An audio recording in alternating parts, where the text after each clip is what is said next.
Hey y'all, let me know if you can hear me. Let me know if you can.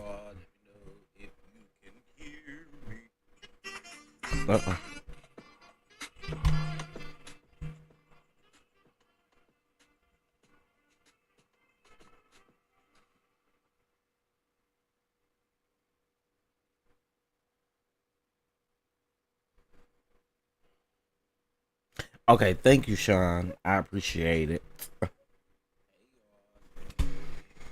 Okay, I can hear myself on the thing. What it do, what it do, what it do. We big, we big, we big, we big, we big, we big, we big. We big, we big. Okay. All right, y'all. What's up? Hey, Terry, Sean. I appreciate you. Let's see. Mama Bees, I see you. Miss Leslie, I see you. What up, y'all? All right. Let's see, child. Okay, from my understanding, the expert witness will still understand, of course, when they went to lunch. And then it looks like somebody, okay, so while we were, so I think that, have the jury been dismissed for today? Jury has been dismissed. So I think while we were going, George Kaplan took a last minute immunity deal allegedly. Okay, so we definitely got to get into it.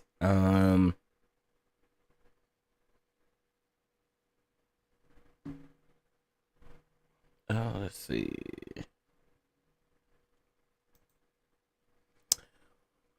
Hey, Cooking with P, what's going on? I thought I was... Okay, here we go. Let me do that, and then let me share my screen. Oh, wait. Delete this really quick. Window capture, delete. Okay. All right. Ooh, that pop was extra gay. Oh.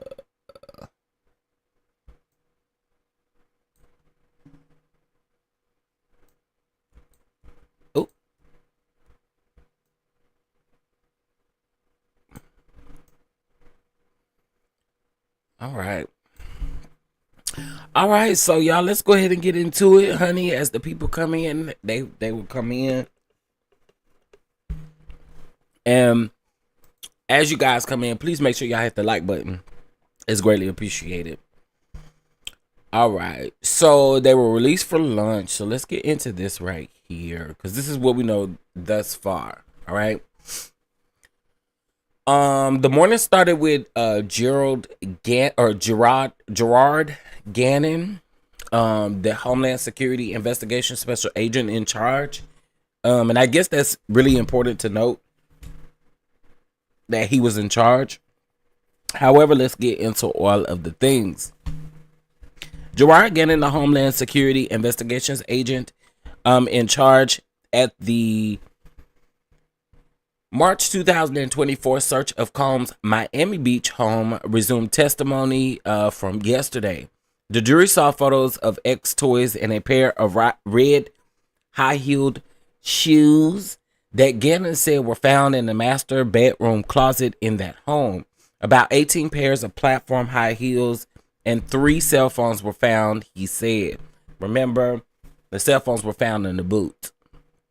Other pictures the jury saw included boxes filled with bottles of baby oil and personal lubricant, 25 bottles of baby oil and 31 bottles of lubricant, aka Astroglide.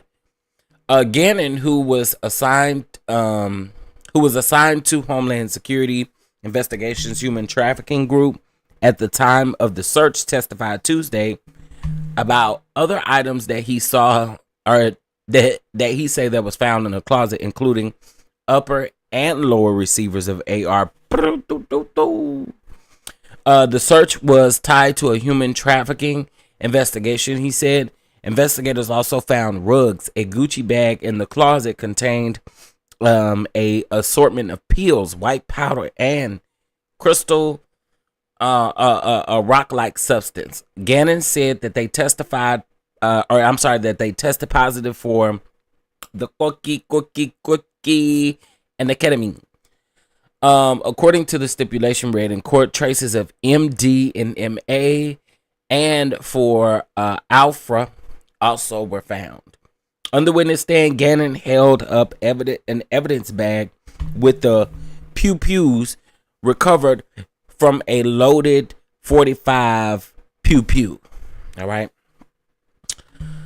All right. And so Don was on the stand when we went to lunch. Don was still on the stand. Hey, Felicia. Hey, Megan. All right. So Don Hughes, a board-certified clinical and forensic psychiatrist.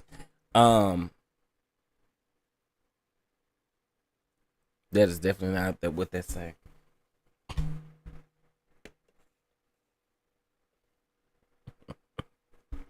Psychologist, my bad. Testified that she had not assessed any victims or witnesses in this case, nor has she interviewed anyone connected to the case. Now, one thing that they did make very clear is that the defense, they kept trying to say that there was no way, kind of sort of what they was trying to get her to do was trip up and say that when she met with the government or the prosecution, that they may have told her, may have given her some kind of, hints or evidence of some sort. And she was like, baby, you ain't finna get me caught up with that. All right. Hughes says that she testified as a blind expert who provides the jury with some information about DV, R-word, sexual assault, and traumatic stress. Hughes testified that it's very common for victims to stay in abusive relationships that often have various abusive methods beyond just physical violence to make victims feel trapped. Actually abused, Hughes said that it's a very private harm, which can make it very difficult for the victim to seek help, to leave an abusive relationship. They experience a tremendous amount of shame, humiliation, being disregarded. She said, Hughes said that it's common for victims to use substance to numb themselves. Abusive relationships often have love and kindness in them in addition to the abuse. Hughes testified, a trauma bond can make a victim unwilling to leave a relationship, she said, and it often makes multiple attempts for victims to leave the relationship. She also explained that the resources are necessary for a victim to leave the relationship, and when an abuser controls their general living expenses, it's hard for the victim to see a way out. It's uncommon for the victim to talk about the abuse around the time that it occurs, Hughes said. Many victims will wait months, even years, before telling about what happened to them, she said. Abusive victims often use minimizing and hedging language when disclosing the abuse, minimizing the abuse or minimizing what's actually going on. So, yeah, I can see that. Hughes is an experienced expert witness, having testified in cases including the 2022 defamation trial for Amber Heard and Johnny Depp, and in a criminal trial for NXIVM founder Keith and singer R. Kelly. She's being paid $600 an hour for her work and $6,000 for a day of testimony in court. Girl, they say you only getting about $1,200 off us, or maybe they pay her more. I don't know if they pay her through lunch. So let's just say they had to pay her $2,400. Because that's 4 hours of testimony. Well, the judge previously ruled Hughes could not testify about certain topics, including the area of coercive control, nor could she speak of the credibility of the accusers in this case. Very interesting. All right, let's get into it, honey. The judge was back on the bench. The expert witness is back on the stand. All right, let me see. We got some more people that came in. Hey, Ham Sandwich, K Calloway, CC, what's up, y'all? All right, let's go ahead and get into it. Defense attorney Jonathan Beach asked Don Hughes to confirm that she is not gathered detailed information about specific facts on this case. I told y'all what the defense was going to do. Hughes said that's correct and added, I'm not rendering any opinions about a specific individual. When asked, Hughes said that she's heard there's someone named Cassie in this case. Batch confirmed the forensic psychologist didn't hear Cassie's testimony or review records about her drug use. Hughes said earlier today that she's testified as a blind expert to provide the jury with information about DV, R word, actual A word, and traumatic stress. Okay, so she's basically saying, I have not heard anything, so don't do that to me. After attorneys spoke with, they did ask, from my understanding, the judge did ask the jury to leave the room while they had a talk. Okay. The defense team wants to ask expert witness Don Hughes about a webinar presentation that she gave in 2015 about preparing for court testimony. The prosecution said that they do not believe the presentation shows any evidence of potential bias from her. Defense attorney Jonathan said that the webinar was training for a battered women's advocate or battered women's advocates. Defense attorney Jonathan says that Don Hughes is someone who makes most of her money as a professional witness and comes to the stand with certain perspective. He said that it's very relevant to the defense, telling the court that expert witnesses are very dangerous because they come in with a aura of authority. Interesting. Assistant U.S. Attorney Maureen Comey said a document of points from the presentation shouldn't be shown to the jury because it could be confusing and cause a slideshow. Y'all doing a lot right now. The judge said that the document won't come in, but Batch can ask Hughes more about the training that she gave. The document, now that I'm looking at it, doesn't really say anything about anything. Right. So it's a reach. But I mean, that's what y'all supposed to do, right? Child. Now, this was after the jury then left the room. All right, let's keep going. All right, with the judge having ruled that he can do so, defense attorney Jonathan Beach is now asking Don Hughes about training that she gave to the victim advocates who may need to testify in court.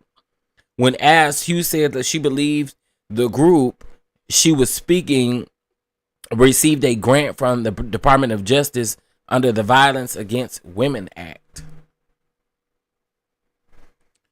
All right. She said that she has never testified in defense of men accused of actual crimes. Okay.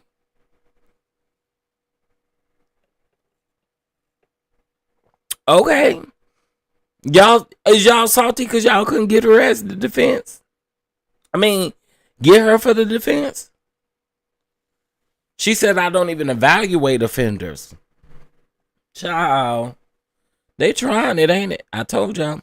Defense attorney and prosecutors have been asking a couple of lengthy sidebars over the defense attorney, Jonathan, cross-examination of Don Hughes.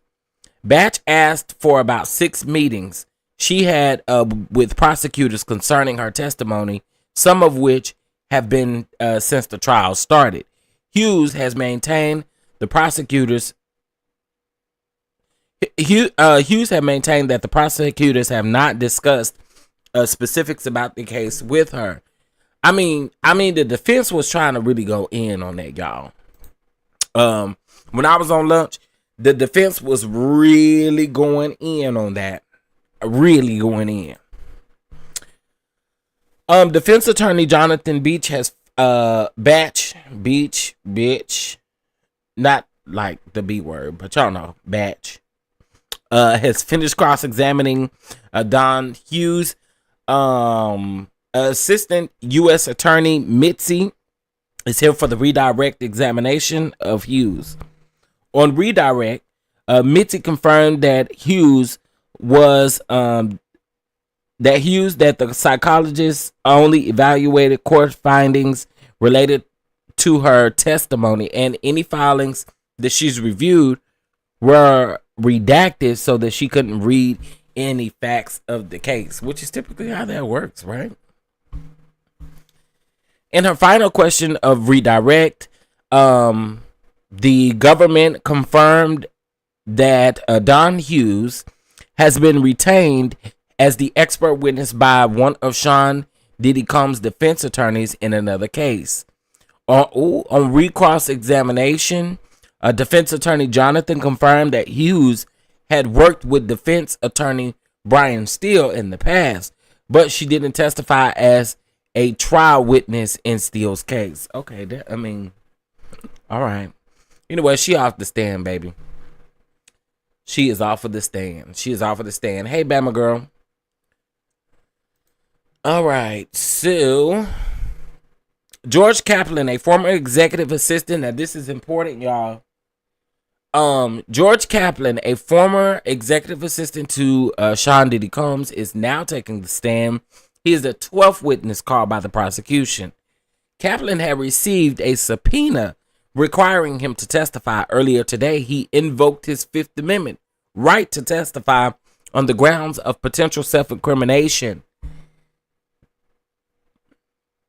Guess what, y'all?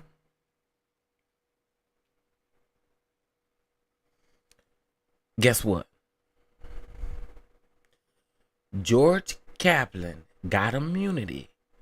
My thoughts are he got immunity because, baby, he might have been one of the co-conspirators.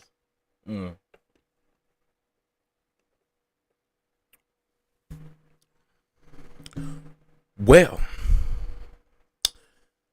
he got immunity for a reason. They're not giving him immunity for nothing. Hello. They're not giving him immunity for nothing. Kaplan had received a subpoena requiring him to testify earlier today, and he invoked his Fifth Amendment right to testify on grounds of potential self-incrimination. But the judge indicated that he was going to sign an immunity order that would require Kaplan to testify. Child, let's get into it, baby. Hold on.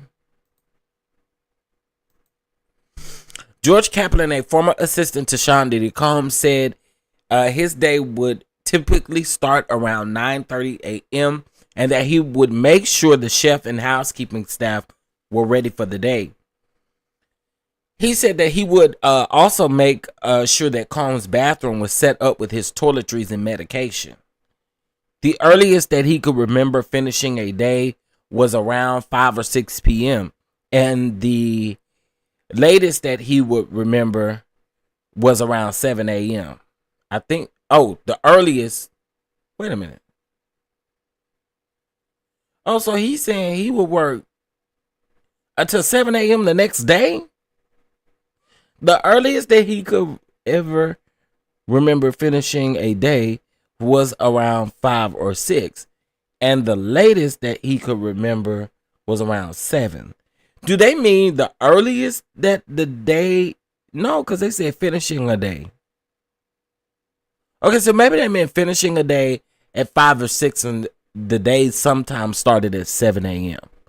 Or do they mean 7 a.m. the next day? What are y'all getting from that? What are y'all getting from that?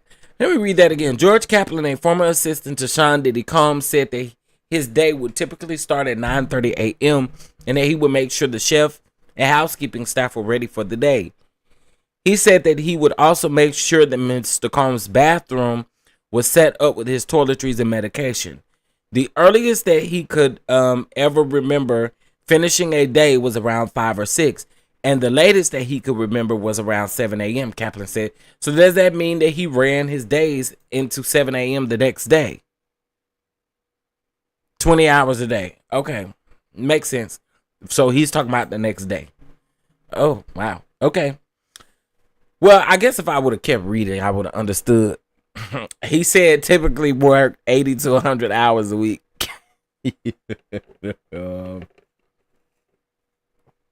And made $125,000. Okay. It's a lot of hours, though. So you had to work 100 hours to get the $125,000? Okay, let's keep going. George Kaplan started at Combs Enterprises. There you go. Combs Enterprises. Combs Enterprises. Combs Enterprises.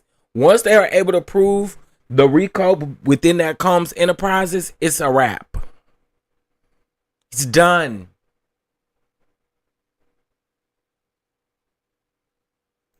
He's done. You don't think that's enough money? Wait a minute. Let me pull the calculator out. Let's pull the calculator out.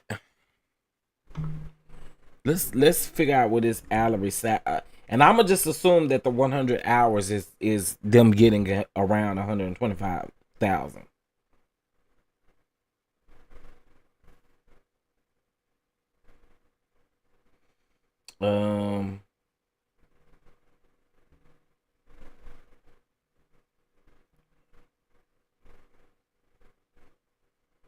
So, I mean, we can do this math in our head, but he's making about $1,000 an hour, $1,200 an hour. If that was the case, if he works 100 hours a week. I mean, that might have been some good money back then. What? How long was he the thing?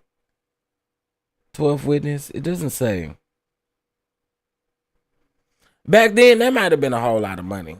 To us right now, that probably don't seem like much, but back then, there was a lot of money. And he had a good job then. You know what I'm saying? The assistant. I'm quite sure that when you the assistant, you don't have to pay for flights and all of that extra kind of stuff. That stuff come with maybe the job territory. I'm not sure. I wouldn't think that you would have to pay for your own stuff. But who am I? Who are me? And if we're proven to otherwise, then I can say that. But 2014 is when they say he started. Okay, yeah. I mean, that's $1,000 an hour, y'all. And again, you're an assistant for a billionaire. I don't really think that you probably at that time. I don't think that you was probably concerned about that. Yeah, he was making about $10,000 a month. Yeah.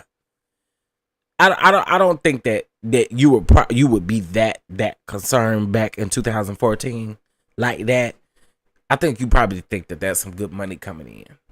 No? Do y'all think so? Ham Sandwich already said that's not enough money. What y'all think? What y'all think?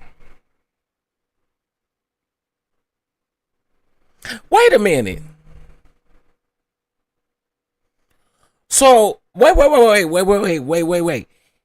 Okay, I'm trying to understand something. It says that he typically worked 80 to 100 hours a week and was paid about $125,000.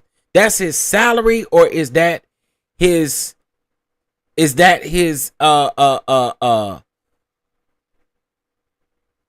what he was making a week?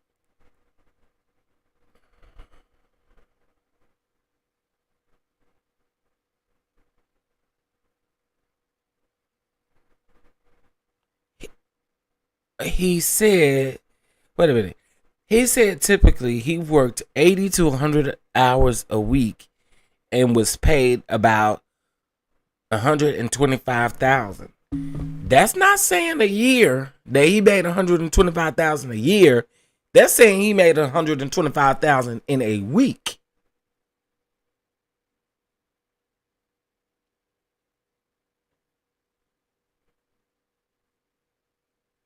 Right? That's not saying in a year.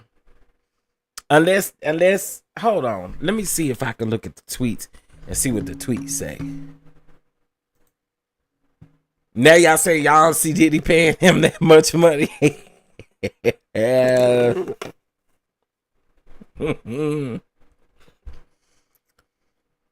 Let's see. 2 hours ago.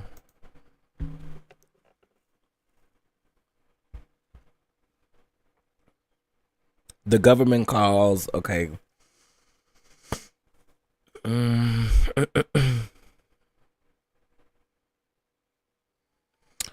Okay, let's get into it.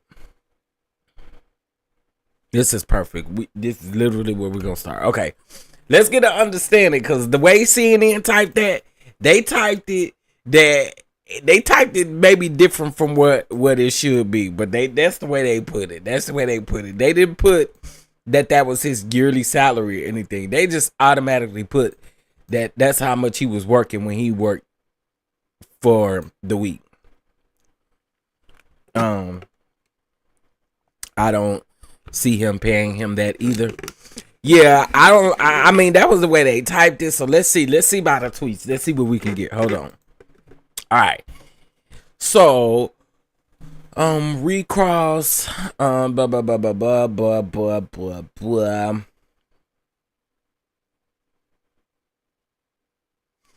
No further questions. Next witness. The government calls George Kaplan. When did you work for Combs Enterprises? 2013 to 2015. What fell under that holding company? Clothing, liquor, entertainment. I was the executive assistant to the chief operating officer. Where did you work? And then he gives the address, 1710 Broadway, NYC. What was your position? Executive assistant to the chairman, Mr. Combs, from September 2014 to September of 2015. Who did you report to? Miss KK. She essentially ran Mr. Combs' life. Where did you report? LA. What did you do? Carried his bags, made such things, made sure, is what I think you mean. Made sure things were okay. Made sure that things were where he wanted them. As he trusted me more, he had me around more. I'd set up the hotel rooms. How many hours did you work? Okay, 125 a year. I already see it right now, because that's crazy. 80 to 100 hours per week. How much did you get paid? 125 a year to start. Okay. I wanted to make sure, because according to CNN, the way that they type this up, and they may want to go fix that, but the way you type this up, you didn't put about 125,000 a year. You making it sound like he made 125,000 for the week for working all them hours. Y'all better fix that. All right, let's keep going over here.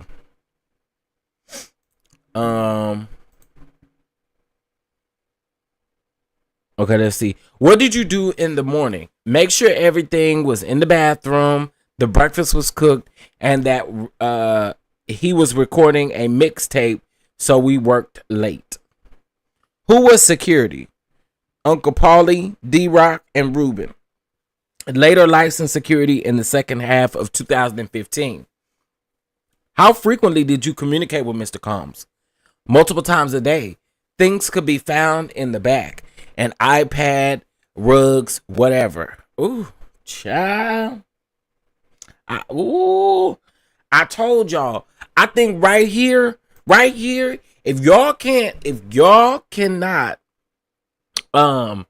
yeah, if that was for the whole year, that was definitely a little shiesty. Okay, so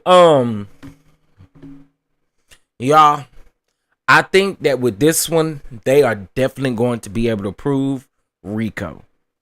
If y'all thought without a doubt, or if we were on the bandwagon of they haven't proven RICO, I think this gonna be the one.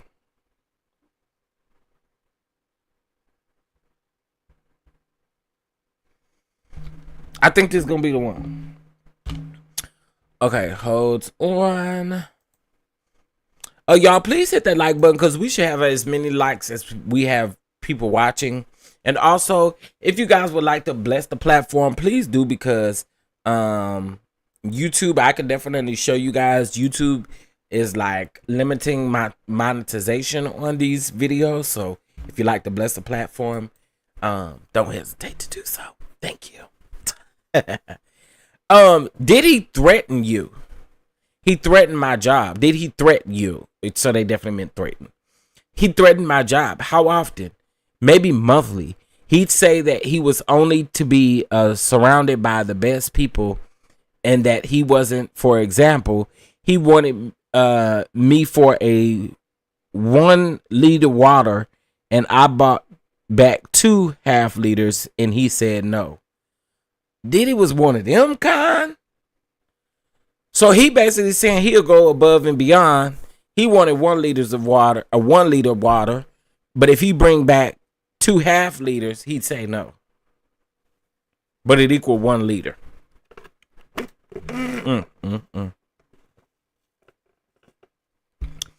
How did you travel? On his jet, or going in advance to make sure that it's all set up? How did you set up the hotel rooms? There was bags I unpacked it, clothes, candles, Astroglide, and baby oil. Who bought this? Often me. Ooh. In what cities did you set up hotel rooms? LA, New York, and Miami. In LA, Mr. C. Bel Air, the Intercontinental. And in New York, Trump by Columbus Circle. In Miami, the SLS. How was it booked? Frank Black, based on Biggie's Frank White. Wow. Would you clean up rooms? Yes. Bottles of baby oil and Astroglide. Once brown crystallized powder on the counter of the bathroom sink. Wow. Why did you clean up, not the hotel staff? Now, come on now, prosecutors. Now, why in the hell y'all gonna ask him why he was cleaning up? Y'all expected the hotel staff to actually walk in the room and see all of these things? Come on now, come on.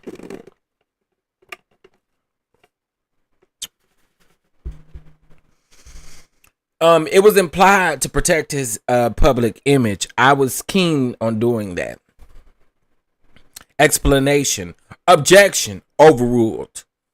I found hotels would sell photos to newspapers to shame guests. Absolutely. They would have used that to their best ability. Do you hear me? Did he reach out to you from the room? For food, clothes, sometimes rugs? I did it. What rugs? Dope kid. Oh, okay. Illegal rugs? I object to the term illegal. What other drugs? Advil, ketamine. What's he asked for? I picked up rugs for him. MDMA. Who asked? Mr. Combs in LA and Miami.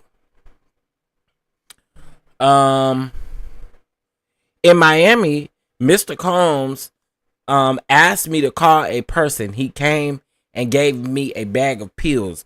MDMA. I gave him cash. I gave the pills to Mr. Combs. And in LA, I went out and met the person in Hollywood. I gave money. He gave me a bag. Based off of what this man is testifying, that man was a co-conspirator. And not only was he a co-conspirator, they done proved RICO. So to all of these people who are saying, because I didn't see it in the first week, but there's the proof right there, y'all. He's basically saying up under this enterprise, he worked for Combs Enterprises. Do the people understand? The man worked under Combs Enterprises. That is already the enterprise in itself. That is the enterprise in itself. Then, right here, he's literally saying that he bought the rugs. Hey, Samantha. He's saying that he went and bought the rugs and brung them back to him and gave him the bag. So there was a transfer of money to get the rugs. The RICO is proven, y'all. It's right there. Right there. And that's exactly why they gave him immunity. Because he gonna sing like a hummingbird. I can't wait till in the morning because he got some more.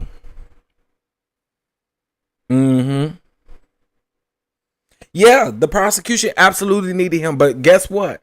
The defense didn't come in and say, oh no, we not adding such and such. Because the judge said last week that they needed to have their witness list tightened by Sunday at 5 p.m. That was last Sunday at 5 p.m.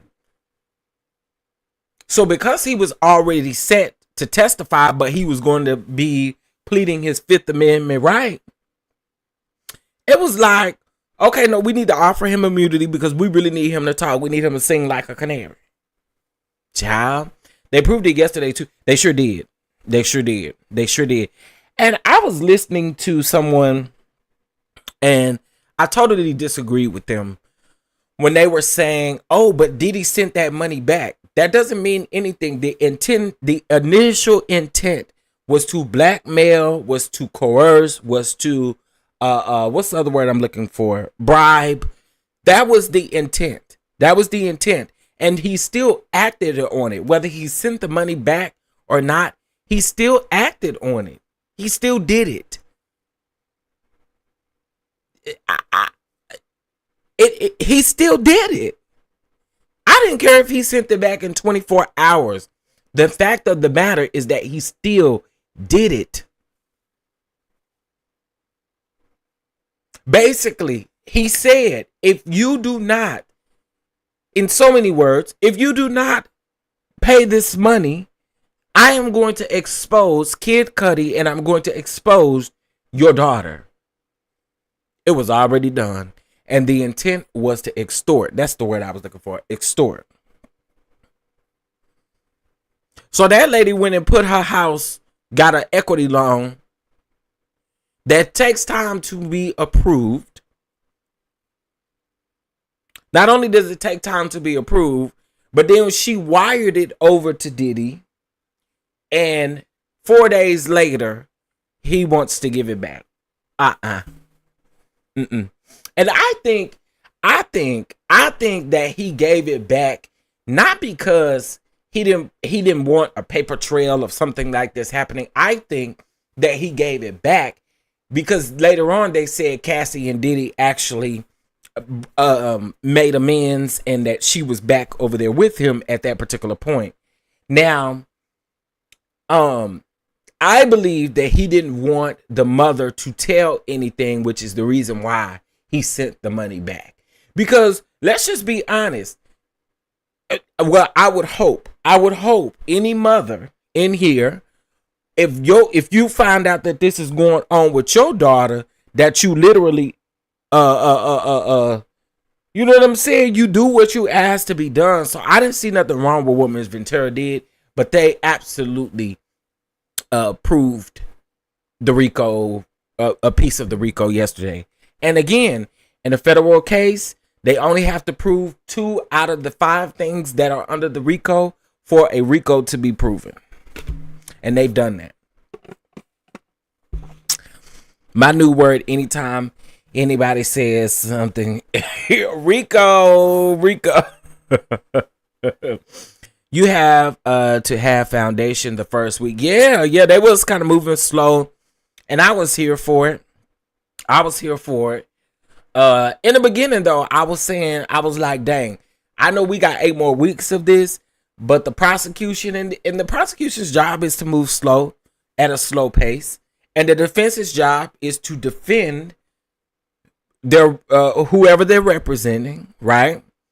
Defend them against whatever the prosecution is saying that they have evidence of. They have to prove it. Now, on the defense end, y'all, I really want to know, and I wish I knew somebody close to this, because I really want to know if Stevie J is going to testify, or if the defense is going to call in Stevie J. I really think they are. I think they are. Because if y'all notice, after Diddy got arrested, Stevie J, hey, Miss Diddy, Stevie J didn't really like, he was talking a little bit, but he didn't say much. But then again, maybe not. I don't know. I got a feeling though. And I got a feeling that that's the reason why they didn't necessarily mention his name. I mean, the prosecution didn't mention his name, but the defense didn't either. The defense actually told her not to say any names or anything. So I would love to know if he's one of the ones who will be testifying. For sure.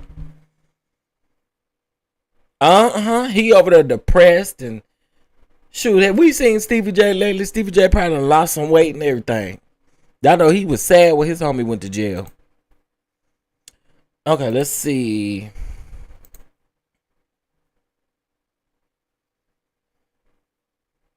So they really tried to get Don Hughes, though. They definitely tried to get Don Hughes. Kaplan testified that he worked 80 to 100 hours a week. Once working from until 7 a.m. the next day. Okay, that's what I thought.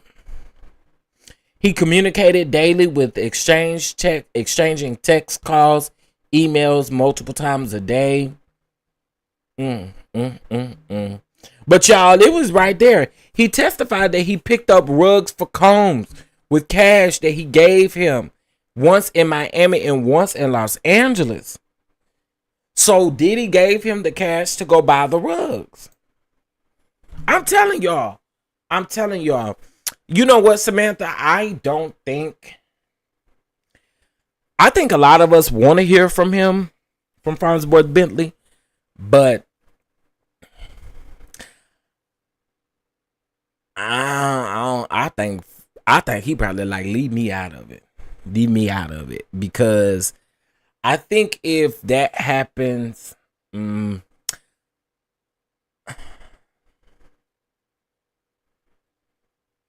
I want to hear from him, but I don't want him to get himself in no trouble or nothing like that.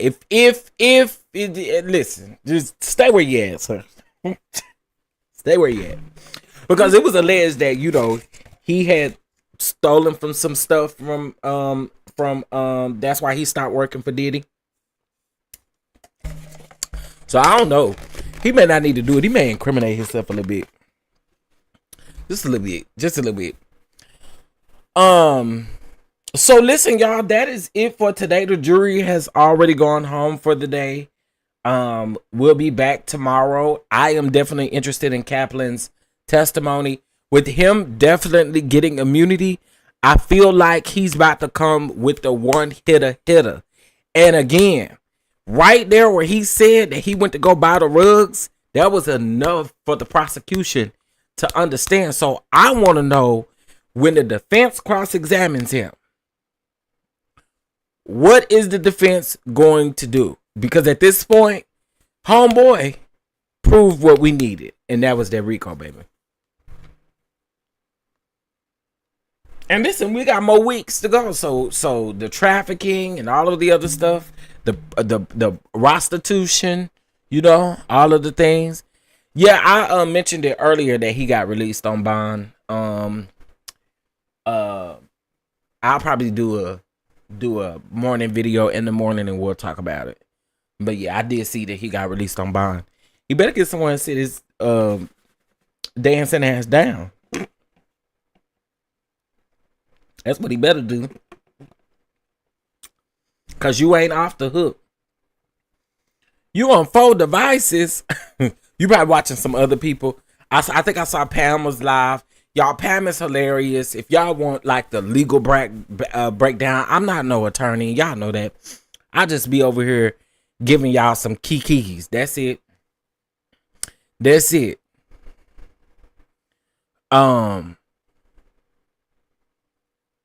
Oh, ask if he took the rugs. Ooh. But Pam is live. There were a couple of other people that were live. Y'all know, typically after I do my evening debrief, I go around there and I listen to like Armand, Mims, Tisa Tales, people who are actually in the courtroom, Neek at Night. There are several people who are over there in the courtroom. And I like listening to their takes on it. I think each one of them has their own, and I mean, it's what you can take. I think each one of them has their own comedic style. Mims is just great to look at. Okay, Mims is just amazing to look at, and you just looking at. You probably ain't concentrating on nothing he's saying because you're looking at him because he's so beautiful. But anyway, Mims is good to look at. Armand is funny as hell to me. He reacts to stuff, and I be like. Armand is funny. Tisa Tells, she is very dramatic, and I sometimes I like her dramatic stuff. She's very dramatic. Let me see. Who else? Neek at Night. I like Neek at Night because Neek at Night sometimes she be looking serious. She be like, Oh, thank you so much, CC. I really appreciate it. I really do appreciate it. Thank you so much for the super chat. Thanks for the keys. Listen, I try to keep y'all a little entertained over here. I watch Ticket TV. He's pretty good, baby. One thing about Ticket TV is gonna ride for the women, and he gonna cuss these men straight out for some of the stuff that they be saying over there. They be saying stuff like, they be saying stuff about Cassie, and they was saying stuff about Don. That man was chewing them up left and right. He was like, I ain't even finna block you, but I'm gonna cuss you out. He be over there reading them down. I'm trying to think. Okay, y'all, I watched this. Okay. Can I be honest? There's this white lady that I've been watching, and I don't really have an issue with her because I like her coverage. But she is super biased, y'all. When I say biased, she is biased. And I think if she be having thousands of people in her chat, which is not a problem. You get to do whatever you want to do on your channel, right? But I think if you the biasness is very noticeable. And I think what I like about everybody else is literally being fair in their takes on this. Like, we know Diddy is a dog, but what are they proving? You know what I mean? Those are the people that I like to listen to. Like, what is the defense? What are they proving? Where are they going with this case? That's what I like. Or, I can take people just reading and not necessarily giving their opinion until maybe after the day or whatever. But I had ran across her when it was a trial that recently just happened. The Tyree Nichols trial. She was covering the Tyree Nichols trial, and that's where I found her at. And I liked her coverage on the Tyree Nichols trial, but now that he wasn't on trial, but the officers who unalived him was on trial, and she was covering that. And I liked her coverage on that. But the Diddy situation is a lot different. It's a lot different. You can see her biases. And she allows people to disrespect folks, and I don't too much put up with that. So, but again, she's doing a big one over there, reporting and doing all that. So, Armand is a key, honey. I sit up and I say he really do have a gift, whether you like him or not. Some people can take some people can't take some people, but he actually has other people who aren't even like content creators that's just on TikTok. He really got them reenacting what happened in court, and they weren't even there. Like that, Armand is making numbers. Like, he's doing a big one out here. In 2 weeks, he's gained 31,000 subscribers. So you say what you want to about him, but he over there doing this big one. And baby, I know these checks coming up next month. Them checks gonna be cute right now for y'all. I ain't even mad, honey. I think I know who you talking about. Think the white lady. Like I said, she normally. Well, I found her again. Like I said, when she was talking about the officers that unalived Tyree Nichols, like, it was cute. But then yesterday, and I think it was yesterday, her like the way that she was talking and speaking, it was just kind of like bothering me a little bit. And then, like, she's always making references to like, I think she was calling Don. She was like Don Richard. That is not how you say that girl's name. Yes, that's her. Yep, that is her. That is exactly who it is. That is her. And I can't take it. When I say I can't take it, I can't take it. I can't take it. I just cannot. I'll be like, please stop. Please stop it. But yeah, that's exactly what I'm talking about. And like I said, it wasn't many people covering the Tyree Nichols situation. It wasn't many people covering that. So when she was doing it, I was like, oh, okay, I'm grateful for her catching it. But anyway, anyhow, y'all, we will reconvene on tomorrow morning. And I think we're gonna be on time tomorrow. Yeah, I think we're gonna shoot for being on time tomorrow. Tomorrow's a big day. Kaplan and Kid CUDI in one day. I think I did read that Kid CUDI is testifying tomorrow. Let me just make sure. Let's see. Make sure they ain't pushed it back. Okay, here we go. Prosecutors plan to call 5 witnesses after George Kaplan tomorrow. Prosecutors Maureen Kami said that she expects them to be relatively short witnesses. So CUDI is one of them, and we don't know who the other 4 people are. I'm pretty sure employers, it could be their escorts, it could be anybody. Now, before I let y'all go, yesterday there was an interesting post made by the Jasmine brand. And I don't know if this post was made. I don't know. So the post said that Diddy yelled out in court yesterday to Justin, or to yell to Justin and said, "Justin, I love you." And up under the comments, a lot of people were saying, "Oh my God, somebody is gonna snitch on Justin, or somebody has something to say about Justin and what Justin did." Now, Justin's mom has been in court. I think she's in a brace, or she's on a walker or something like that, and she been in court, right? Ain't his mom Misa? Is that his mom, or am I tripping? Is that his mom? Hey, Twin Flames, what it do, boo? Is Misa Justin's mom? I think that's Justin's mama, right? Somebody gonna tell me. Somebody gonna correct me. Okay, yes, Misa is Justin's mom. So again, interestingly enough, I saw that and I was like, So I wonder what is going to be said that will make. Yeah, I want to know what's going to be said. I don't know. Maybe one of these witnesses, maybe the defense, somebody, something, somehow, some way, because they was like, why wouldn't he say that to his other kids? They were there. So anyway, I found that interesting. Anyway, y'all, make sure you hit the like button on this video.